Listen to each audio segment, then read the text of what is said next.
Ilang araw bago sumapit ang Kapaskuhan, isang masamang balita ang pinag-usapan sa social media. Ito ay ang pagkamatay ng step-aunt ng sikat na aktres na si Colleen Garcia Crawford. Natagpuan kasi ang wala ng buhay nitong katawan sa loob ng bahay ng ama ni Colleen sa Antipolo City.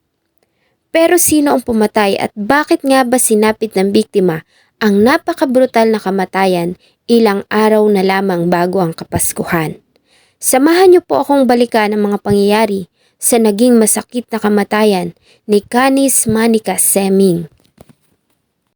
Bago ko po simulan ang ating story, sa mga bago po sa channel ko, please hit the subscribe button at pakipindot na rin po ang notification bell para ma-notify kayo pag may bago tayong upload na videos.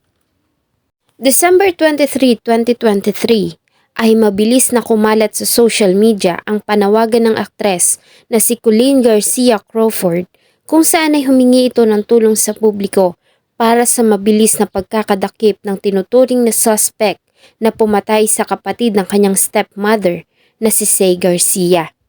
Sa isang Facebook page ay inilahad ng aktres ang isang detalyadong salaysay ng pangyayari. December 21, 2021, bago matapos ang alas 12 ng gabi, ay natagpuan ang wala ng buhay na katawan ng 29 years old na si Canis Manica Seming sa kusina ng bahay ng ama ni Colleen sa isang sikat na subdivision sa Antipolo City. Nakita ito ng kanyang stepmom at mismong kapatid ng biktima na naliligo sa sarili nitong dugo. Walang ibang tao sa bahay dahil sa pumuntang mag-anak sa bahay nila Colleen at nang umuwi ay ito na nga ang kanilang dinatnan.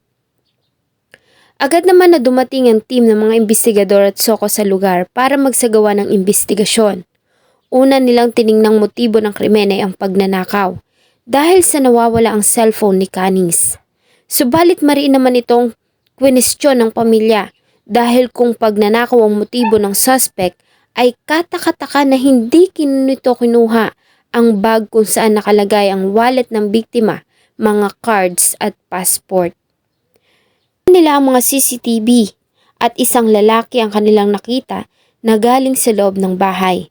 Nakuhaan din ito ng CCTV na naglalakad palabas ng subdivision, dala-dala ang isang backpack at tila ba may binuburang mga marka sa kanyang mga kamay. Ang lalaki ay kinalalang si Art Villacastin Tondo na dating namamasukan bilang karpintero sa pamilya at kinakasama ng nani ng mga nakababatang kapatid ni Colleen Garcia na si Garnica. Mas lalo pang ang nabuo ang hinala nang malaman nila na nagawa pang makapagpadala ng mensahe ng biktima sa yaya at sinabi nga nito na nasa bahay ang suspect at hinahanap siya. Ayon sa pamilya, ay tinanggal ng ama ni Colleen sa trabaho si Art dahil sa nalaman nito na gumagamit ito ng illegal na droga. Meant it in a nice way na magbakasyon ka muna. I already had some bad experiences with him to yung mga pera, pag-handle ng pera, pag-handle ng tao. Yung ugali niya medyo mahirap ng sa pakisamahan. At ilang araw din bago ang krimen, ay hiniwalayan nito ng kinakasama. Ayon kay Garnica, ay pinipilit siya nito na makipagbalikan ngunit mariin niya itong tinanggihan. Hanggang sa tinatakot na siya nito na papatayin ng kanyang mga anak kung hindi niya ito muling tatanggapin. Lingid sa kanyang kaalaman na madadamay ang kapatid ng amo sa kanilang problema. Dahil dito ay agad na nagsagawa ng manhunt operation ng kapulisan at noong December 24, 2023 sa bisperas ng Kapaskuhan ay nagawang maaresto ng members ng Eastern Police District si Art Villacastin Tondo sa Barangay Addition Hills, Mandaluyong City. Ayon sa mga arresting officer, ay hindi nila ito nakitaan ng pagsisisi ng kanilang arestuhin.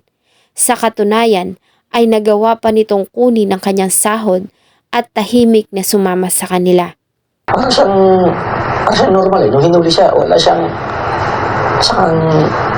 there's no sense of remorse during his arrest.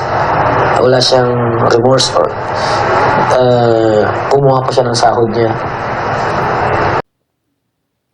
Na-recover din ng mga investigador ang isang army knife na siyang ginamit na murder weapon sa isang kanal malapit sa bahay ng mga Garcia.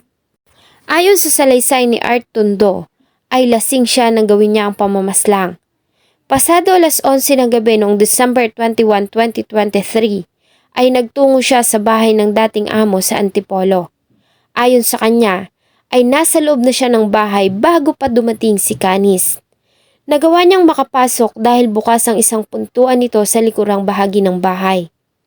Nagtungo umano siya doon para hanapin at kausapin ang dating kinakasama na nani ng mga kapatid ni Colleen Garcia. Hindi niya umano kasi makausap ito dahil sa binlock siya nito sa social media.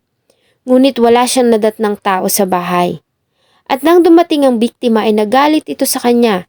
Ayon kay Tondo, ay pinakiusapan niya ito na i-chat si Garnica. Subalit nagkasagutan sila at pinapalabas siya nito sa bahay. Ayon sa kanya ay dito na nandilim ang kanyang paningin at inundayan niya ito ng saksak hanggang sa mawalan nito ng buhay. Sa ginawang autopsy sa katawan ng biktima ay nagtamo ito ng 26 na saksak sa iba't ibang bahagi ng kanyang katawan na siyang naging sanhi ng kanyang kamatayan. Ang suspect ay nahaharap sa kasong murder at ito ay kasalukuyang nasa kustodiya ng Antipolo Police. December 25, 2023 sa araw ng Kapaskuhan ay nag-post si Say sa kanyang Facebook page ng mugshot ni Tondo at nilagyan niya ng caption na maligayang Pasko. Si Canis ay sa ibang bansa na naglalagi. Umuwi lamang ito ng bansa para idaos ang Kapaskuhan kasama ang pamilya. Abot-abot naman ang paghingi ng tawad ng suspect sa pamilya, subalit huli na para dito dahil sa hindi na nito maibabalik ang buhay ni Canis. Kamag-anak po na nasabi ko na kapatid niya po, kila ma'am sa kay sir, matawarin niyo po ako. Gulong-gulo po kasi yung isip ko noon, nagkasagutan po kami, pinapalabas po ni biktima, lasing po ako noon nung mga time na yan. Pinagdiwang ng pamilya ang Kapaskuhan nang wala si Canis, subalit nagpasalamat naman sila dahil sa naging mabilis na investigasyon at pagkakadakip sa may sala. Salamat po sa inyong patuloy na pagsubaybay. Huwag niyo pong kalimutang mag-iwan ng inyong saloobin at suggestion sa atin pong comment section. Sana po ay samahan niyo akong muli sa atin pong susunod na mga episodes. Thank you so much po and see you on my next video.